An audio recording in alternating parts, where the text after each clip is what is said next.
তো আল্লাহ যখন বললেন রাতে দিন করো, দান করো, দিনে করো, প্রকাশ্যে করো, গোপনে করো, তাহলে তিনটা সুবিধা আছে। এক, ফালাহুম আজরুহুম ইনদা রাব্বিহিম, প্রতিদান তাদের প্রতিপালকের কাছে আছে। এক।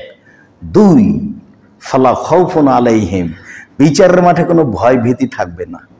কি যে হয় আমলনামা ডান হাতে না বাম হাতে, দুশ্চিন্তে।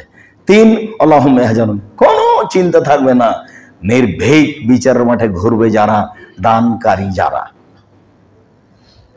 যাদের বিচারের মাঠে কোনো দুশ্চিন্তা থাকবে না। এই কথা আল্লাহ তাআলা বলেন। আল্লাহ তাআলা বলেন, আল্লাযীনা ইউনফিকুনা ফিস সাররাই ওয়াজ যাররাই ওয়াল কাযিমিনাল গায়জ ওয়াল আফিনা আনিন নাস, ওরাই সফল মানুষ, বড় জান্নাত পাবে। সচ্ছল ব্যক্তিও দান করে, অসচ্ছল ব্যক্তিও দান করে, সচ্ছল অবস্থাতেও দান করে, অসচ্ছল অবস্থাতেও দান করে। তাহলে তো আল্লাহ সবাইকে দান করতে বললেন। এই কথাটা আল্লাহ রাসূল বলবেন। দেখেন পরের আয়াতগুলো হচ্ছে অল আফিনান অল কাযিমিন আল গায়দ ওয়া নাফিনান নাস, মানুষকে মাফ করে আর রাগ দমন করে। মানুষকে মাফ করতে শিখবেন। যা করেছে করেছে, আপনার বিরুদ্ধে মামলা করেছে, জেল জুলুম করেছে, অন্যায় গালি দিয়েছে, মাফ করলাম। গড়ানে মাফ করতে থাকবেন মানুষকে, যা হবে হবে তাকদিরে। বাঁচতে এসেছি মাত্র কয়দিন, মানুষের প্রতিশোধ নিব না, জীবনে প্রতিশোধ নেওয়ার জন্য দিন কাটাবেন না। সিলেটের ওসি বলছে মামলা তো আমি চালাবো, সিগনেচার করেন না। আমি যে জনাব, আমি মানুষের বিরুদ্ধে মামলা করব না। সে আমার কি করছে কি করবে সেটা আমার কথা না, আমি মামলা করব না মানুষের বিরুদ্ধে। মামলার নামে আমি পয়সা খরচ করব না, যা হবে হবে ইনশাআল্লাহ, যেটা হবে মনবে, এটাই আমার তাকদীর। মাস্ক মুখে দিয়ে ভাগ্য সরাতে আমি রাজি নই। মাস্ক পরে করোনা থেকে বাঁচতে আমি রাজি নই। আমার খুব দৃঢ় বিশ্বাস, আল্লাহ রাসূল বলেছেন পৃথিবী সৃষ্টির 50,000 বছর পূর্বে তোমার ভাগ্য লিখে দিয়েছি। সেই দিন যদি করোনা লিখা থেকে আমার করোনাতে মরণ হবেই, পাথরের ভিতরে ঢুকে থাকলেও। আর যদি সেদিন না লিখা থাকে, যার করোনা হয়েছে ওর গায়ের উপরে যদি আমি চড়ে থাকি, তবু আমাকে করোনা ধরবে না। আমি ভাগ্যকে এইভাবে বিশ্বাস করি। অল্প দিন বাঁচতে এসে শিরক করে মরতে রাজি নই। সারা পৃথিবী একদিকে হয়ে গেল, অন্তত আমি সত্যি রাজি নই। সেই অবস্থা তো দেখেছেন, মাওলানা সাহেবরা এবারে চাঙ্গা ফতোয়া দিচ্ছে, 3 ফুট দূরে দাঁড়াও না।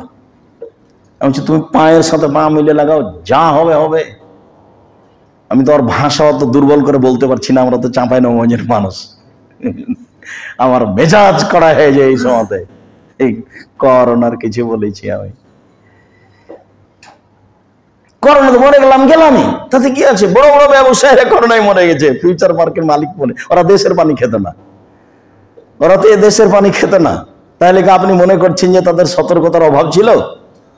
যারা দেশেরই পানি খায় না তারা সতর্কতার অভাব কি? সম্মানিত দিনী ভাই বোন, বলছিলাম রাসূল সাল্লাল্লাহু আলাইহি ওয়াসাল্লাম বললেন সচ্ছল ব্যক্তিও দান করবে, অসচ্ছল ব্যক্তিও দান করবে। এইবার রাসূল আল্লাহ বলছেন, এইবার রাসূল সাল্লাল্লাহু আলাইহি ওয়াসাল্লাম বলছেন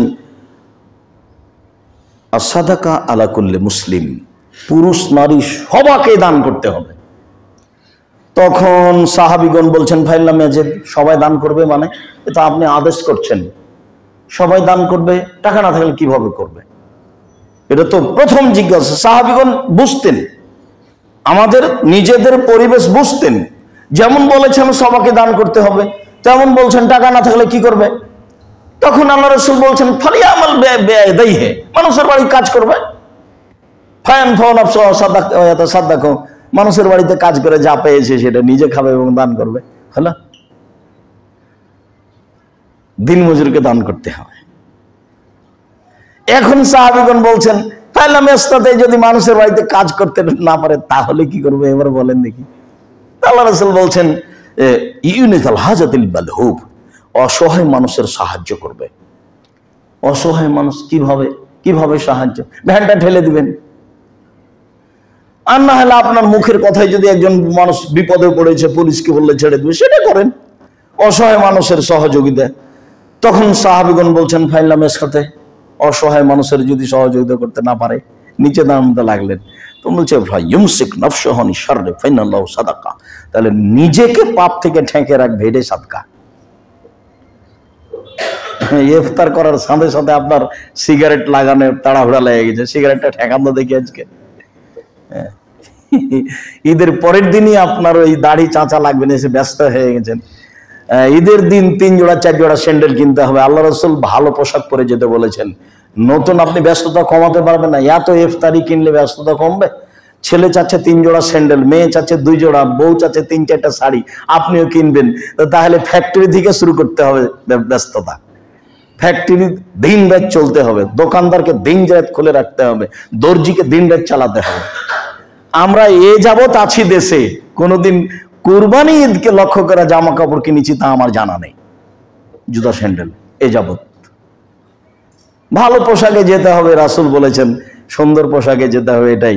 আজকে নতুন পোশাকে যেতে হবে, এটা আমরা কোনোদিন প্রয়োজন মনে করিনি।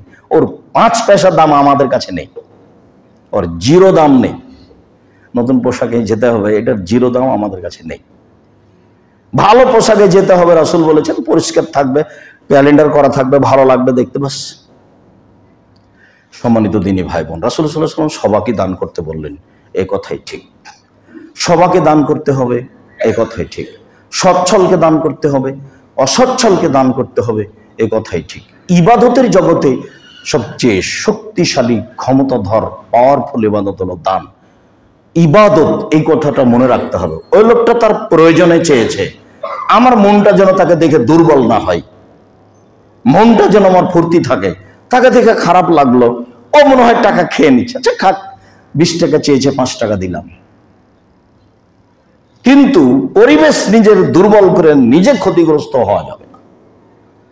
ভিক্ষা যে চেয়েছে, ঘোড়ায় চড়ে থাকলো তাকে ভিক্ষা দিতে হবে, হাতিতে চড়ে থাকলো তাকে ভিক্ষা দিতে। ভিক্ষা চেয়েছে, ও হাত পেতেছে, রাসূল সাল্লাল্লাহু আলাইহি ওয়াসাল্লাম বলছেন আল-ইয়াদুল উলিয়া খায়রুম মিন ইয়াদিস সুফলা, দেওয়া হাত উত্তম নেওয়া হাতের চেয়ে।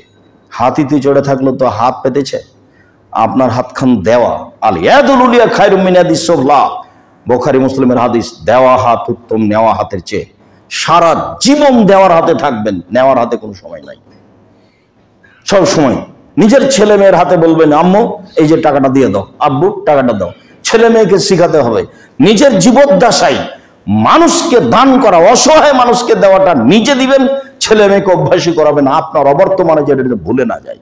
সম্মানিত দিনী ভাই বোন, রাসূল সাল্লাল্লাহু আলাইহি ওয়াসাল্লাম এভাবে বলেছেন আল ইয়াদুল খায়রুম মিন ইয়াদিস সুফলা, দেওয়া হাত ভালো নেওয়া হাতের চেয়ে।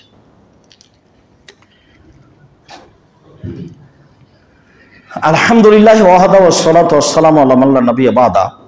আসমা রাদিয়াল্লাহু তাআলা আনহা বলেন, আল্লাহর নবী বললেন আনফিকি, আসমা দান করো, ওয়ালা তুহসি গুনে করো না, ফাইয়ুসি আল্লাহ আলাইকে, তাহলে তোমাকে আল্লাহ গুনে নেকি দিবে, হিসাব ছাড়াই দিবা। আসমা ওয়ালা তুই দান বন্ধ করো না, ফাইয়াল্লাহু আলাইকে, আল্লাহ তার উপরে তোমার উপরে দয়া রহমত বন্ধ করে দিবে। ফারজাকি মাস্তাতাতে, সম্ভবপর দান করো। হাদিস বুখারী মুসলিম। আবু বকর সিদ্দিকের মেয়ে আসমাকে আল্লাহ রাসূল এইভাবে আদেশ করলেন।